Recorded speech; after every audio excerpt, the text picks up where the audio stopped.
Olá pessoal, tudo bem? Bom, a gente vai começar o nosso vídeo para tratar a partir do edital das discursivas do FNDE. Júnia, o que você vai tratar neste vídeo de abertura?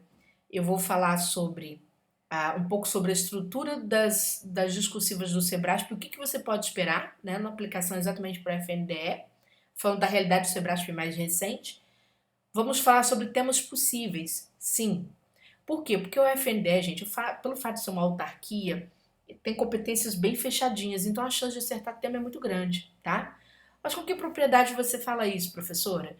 Pessoal, primeiro, mais de 20 anos de experiência. Segundo, né, mais recentemente, para ajudar. Se você entrar no meu canal, Júnior Andrade, olhar um pouquinho para trás dos vídeos aqui, porque eu estou gravando dia 25 de outubro, e ontem eu gravei, dia 24 de outubro, vídeos sobre as provas que foram aplicadas no dia 22 de outubro. No dia 22 de outubro aconteceram as provas do TRT da 12ª e da Secretaria de Educação de Minas. Os temas que caíram na prova para o professor de educação,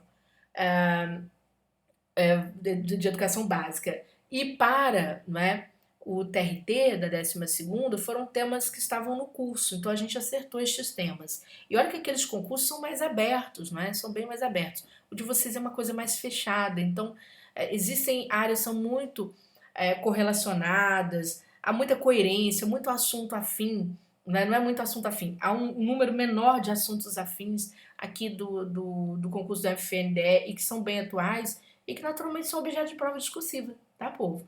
Então, bastante atenção aqui, tomem nota porque é importante, tá bom? Primeiro, Sebrasp. O Sebrasp vai aplicar para vocês, na discursiva, tá, pessoal? Uma prova aqui com o máximo de 90 linhas, que é a P3, que acontece junto com a prova P1, tá? Ou seja, a prova de conhecimentos objetivos mais básicos. E tem a prova P4, que acontece com a prova de conhecimentos específicos, né, lá na objetiva. Então, quer dizer, você vai ter que fazer discursiva junto com prova objetiva. O que é melhor fazer? Fazer discursiva primeiro, tá? Sem dúvida alguma, tá bom? Júnior, a banca está falando que vai ser uma dissertação na P3 até 90 linhas e na P4 uma questão até 15 linhas. Os conhecimentos são os mesmos, ó. Pode ver que o tema vai ser extraído dos mesmos conhecimentos, basicamente, tá? Vamos lá. A menina dos olhos, naturalmente, é a P3, porque ela vale muitos pontos, né? Todo mundo deposita mais força nessa discursiva, mas vamos a algumas questões importantes. Primeiro, para o Sebrasp, existe diferença entre produzir uma dissertação e uma questão? Esqueçam o total de linhas, esqueçam. Existe diferença? Não. O Sebrasp traz essa nomenclatura meramente para separar os exercícios. Como assim, Júnior? Dissertação não seria eu fazer introdução, desenvolvimento e conclusão? Não entre nesta onda, tá? Primeiro eu vou te explicar o que é dissertar. Dissertar é explicar, esclarecer, analisar alguma coisa, expor um conhecimento. Dissertar é isso. Veja que a banca não falou dissertação argumentativa, porque a dissertação argumentativa, esta sim prevê um convencimento, tá certo? Prevê você apresentar argumentos que convençam sobre o seu saber ou que convençam sobre determinado tipo de posicionamento relativo ao tema que você tenha que apresentar. Tudo bem? Não quer dizer que também ela não possa pedir, tá?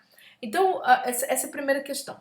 Segunda questão, né? Os alunos que pensam assim, a prova do MEC foi uma prova roteirizada, professora, foi uma prova de três itens. Isso quer dizer que o Sebrasp pode trabalhar 3 itens, então eu preciso trabalhar em cima daquele modelo de prova. Alto lá, tá? Porque vocês às vezes fazem concurso eventualmente, mas a gente que é professor vê prova praticamente todos os dias e vê e revê, não tem jeito, tá bom? A gente trabalha manhã, tarde e noite, então é nesse ritmo mesmo. Deixa eu te explicar uma coisa. A partir de 2018, o Sebrasp mudou muito a sua estruturação de provas. Existem provas com a estrutura tradicional, em que a banca pede lá para você falar sobre o assunto 1, assunto 2, assunto 3. Isso aqui é um texto só, tá, pessoal? Não é fazer isso aqui, não. Ó, isso é isso, dois. Não, isso aqui não pode. Tem que ser texto. É como se fosse um roteiro e você formula um texto único aqui, tratando deste roteiro. Este modelo, gente, ele já foi modificado várias vezes pelo Sebrasp mais recentemente. Por exemplo, 2022 foi um ano que concentrou muito o roteiro 1, 2, com apenas 2 itens. Mais recentemente, e também aconteceu em 2018, a partir da prova do escrivão da Polícia Federal, né, a banca trazendo este roteiro aqui, mas pedindo opinião sobre o tema central. Então o aluno tem que saber como é que ele encaixa essa opinião. Será que é na introdução, após um item temático? Será que é na conclusão? Então, na aula 1 do curso, quando vocês olham para a aula 1, a gente trabalha temas do Sebrasp, a sua forma de aplicação, independentemente do tema. Né? Eu pego várias provas recentes e vou comentando, olha, cuidado com isso, aqui é uma forma de escrever, essa é outra forma de escrever. Por quê? Porque você tem que se preparar para essa variedade estrutural que a banca possa apresentar. Então, você tem que saber escrever em qualquer terreno, tá? Júnior, pode ser tema em aberto, que eu tenha que fazer introdução, desenvolvimento e conclusão? Pode, pode. Isso pode acontecer, inclusive, nessa prova mais extensa, tá? Pode. Mas pode acontecer também na pequena, tá bom? Então, cuidado para você não entrar assim num padrão fixo de entendimento de que dissertação vai ser em aberto e que a questão vai ser prova roteirizada, fechadinha em itens. Cuidado para você não comer corda com isso, tá? Porque não existe esse valor fixo. Se vocês fizessem um estudo de vários editais do Sebrasp e observassem a aplicação de provas, vocês vão ver que o mundo é aquele encanto que desencanta quem não estava preparado, tá? A banca pediu até 90 linhas. Como é que eu faço aqui, prof? Eu vou dar uma dica. Você não precisa fazer 90 linhas, tá bom? Come corda quem quer, tá? Quando a banca não estipula um mínimo, você não tem que fazer 90 linhas. Professora, mas os erros de português, na hora que a banca faz o desconto, conforme a fórmula que tem até no próprio edital, né? Vou até mostrar aqui. Aqui, por aqui, ó, na parte de avaliação. Tá vendo? Olha só. O total de linhas, professora, tem influência sobre o valor dos erros de português? Claro que tem, mas você também há de convir que quanto mais você escreve, mais você erra. Então, se a tua dissertação vai ter 50, 60 linhas, isso é de menos para a banca. O importante para a banca é que você cumpra honestamente a demanda que ela te apresentar, tá?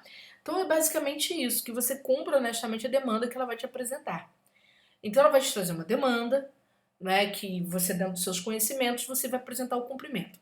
E como é que é isso de cumprir a demanda? Gente, o mais importante, olha só, os aspectos mais importantes do Sebrasp, é claro que no curso a gente vai detalhar de uma forma melhor para você, na hora que eu estiver falando, né, da apresentação ali das discursivas. Primeiro, importante para o Sebrasp, precisão temática.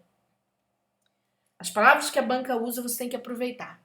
Tá? Então tente não distorcer muito essas palavras. E muita gente erra uma coisa que é super fácil, escorrega mesmo por distração. Por isso que a banca mistura a prova discursiva com a objetiva, porque ela sabe que distrai.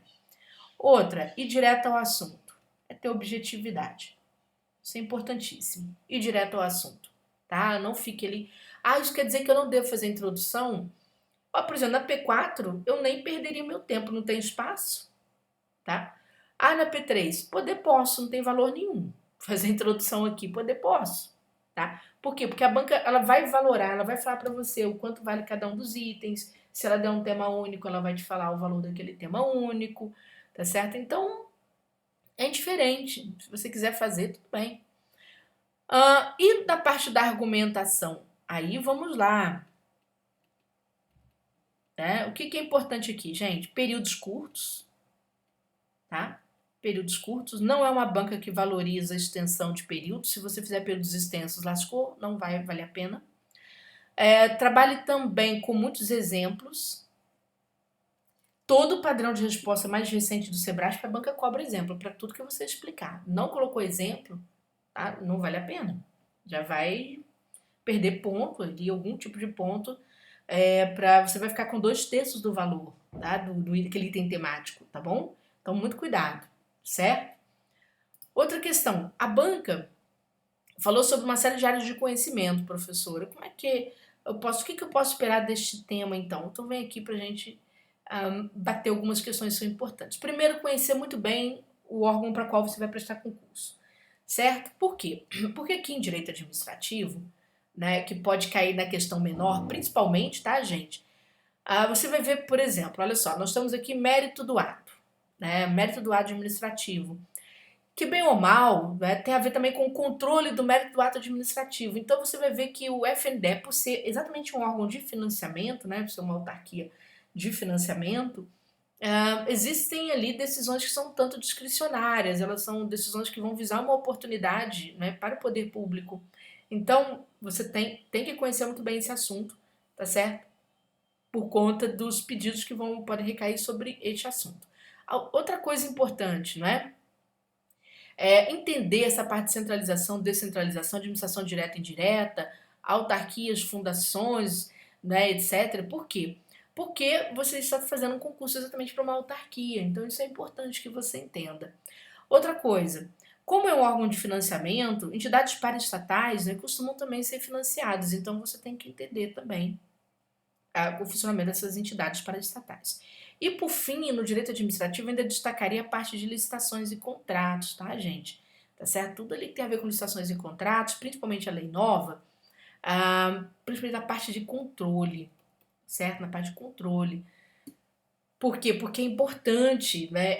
Se é um órgão de financiamento, esse órgão tem que entender muito bem como são feitas as compras, estão estabelecidos os contratos, não é? É um órgão bastante cobrado. Quem está ali na parte de financiamento, um pessoal que tem que dar conta, tá certo? Daquilo que financiou, tá bom? Então, eu vejo mais como a P4 sendo responsável por essa questão, aquela questão menorzinha, tá? Por assuntos de direito administrativo. Então é importante você saber que vai ser uma decorebinha, vai ser uma questão fácil, é isso que a banca vai trazer. Estudou, vai, tá? Vamos lá.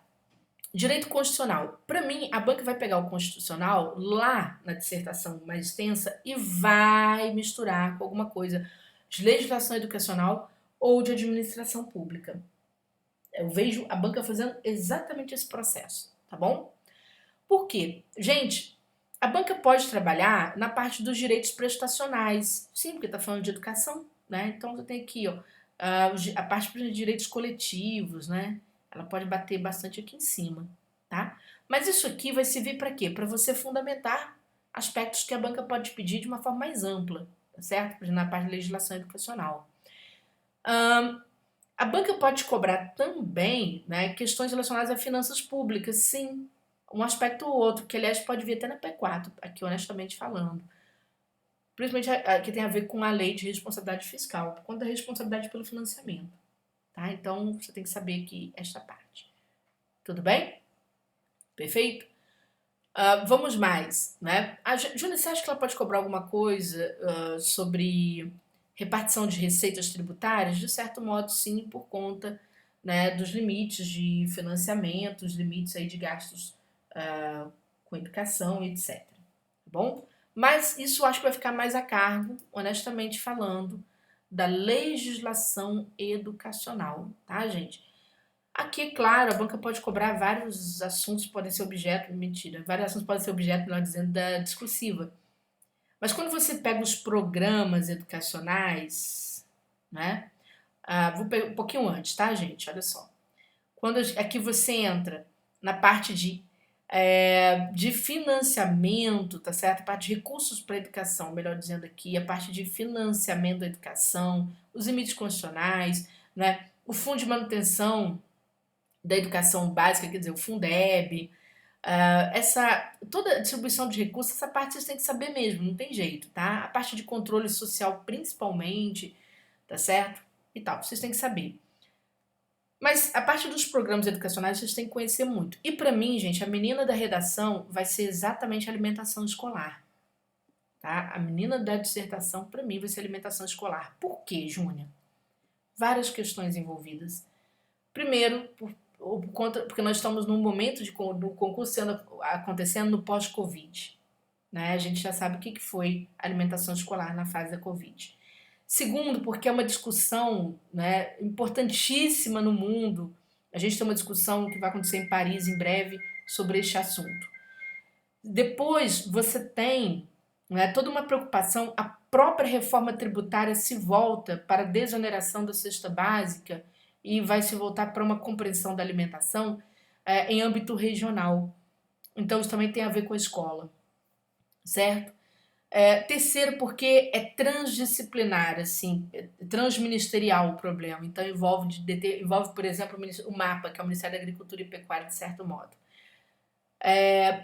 Você tem muito assunto. Segundo, porque a obesidade é um problema, obesidade na infância principalmente, é um problema mundial, uma epidemia, né? Então, a má alimentação, né, vamos dizer assim, a alimentação pobre em nutrientes, isso é uma epidemia.